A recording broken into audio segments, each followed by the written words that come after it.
Turning now to the presidential race, where Vice President Kamala Harris is expected to announce her running mate sometime Tuesday morning, sources tell CBS News.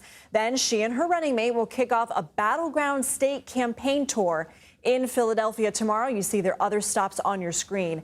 CBS News has confirmed the presumptive Democratic nominee interviewed at least 3 finalists in Washington Sunday. You see them on your screen: Pennsylvania Governor Josh Shapiro, Minnesota Governor Tim Walz, and Arizona Senator Mark Kelly. She's also set to meet with some potential contenders today.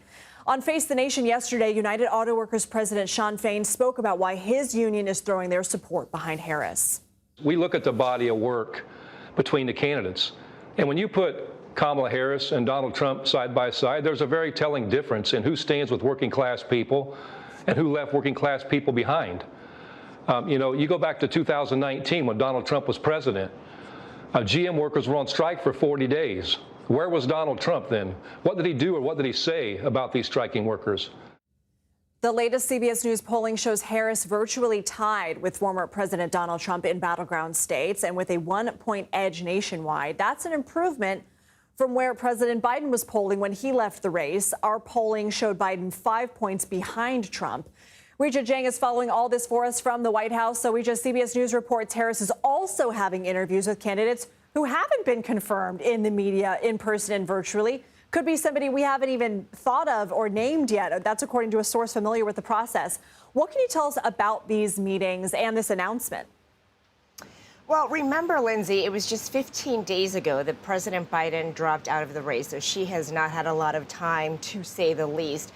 And aides have expressed frustration because typically a likely Democratic nominee gets months to go through the process with a team and have probably more than just one formal interview. And so aides told us that she was not going to make this decision over the weekend, that she would need every second of time possible, because this is really the first time that the public gets a glimpse into her decision making, and who she picks is going to say a lot as well. And so in these meetings that she does have face to face or virtually or over the phone with these top contenders, we know that, chemistry really matters to this vice president. She's looking for somebody who she can work closely with, who will be a part of her agenda and really help sell her policy ideas. And at the end of the day, someone who can help her win.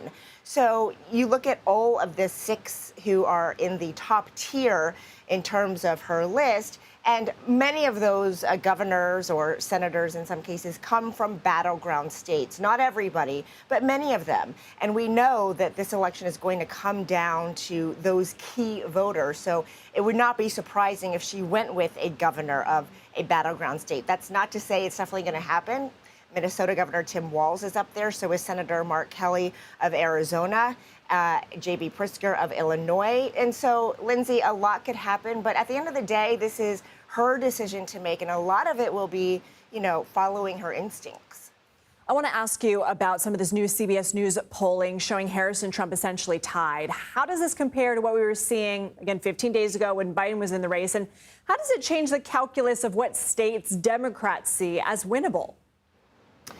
Well, as you mentioned, Biden never actually enjoyed a national lead over Trump. And when he left the race, he was down by 5 points. So the fact that the vice president is now up by 1 point is significant because it's essentially a reset of the race. It gives the Democrats an opportunity to fight, to really have a robust competition here and open up some states that they did not think were possible before. As an example, Arizona, Nevada, they believe are now in play. And so because the campaign says that, Harris has more paths to victory, that is really substantial. And it's really validation to President Biden for his decision to step down, because our polling also shows that enthusiasm has ticked way up for voters to want to actually head to the ballot box in November, especially among black voters. We also know that black voters and women say that they believe that Harris's policies will overwhelmingly help them in their daily lives compared to Trump's. But this is all under a very important caveat that it's still very early. And even though it's only 3 months before November, it's also, a good stretch of time for a lot to happen. And the vice president is not taking anything for granted. In fact, I was with her at a fundraiser last week when she told supporters and donors that we are the underdog and that we still have a lot of work to do. So even though there's a lot of momentum that she's trying to capitalize on, especially with this VP announcement, this is going to be a slog to the very end, Lindsay. Weijia Jiang, thank you.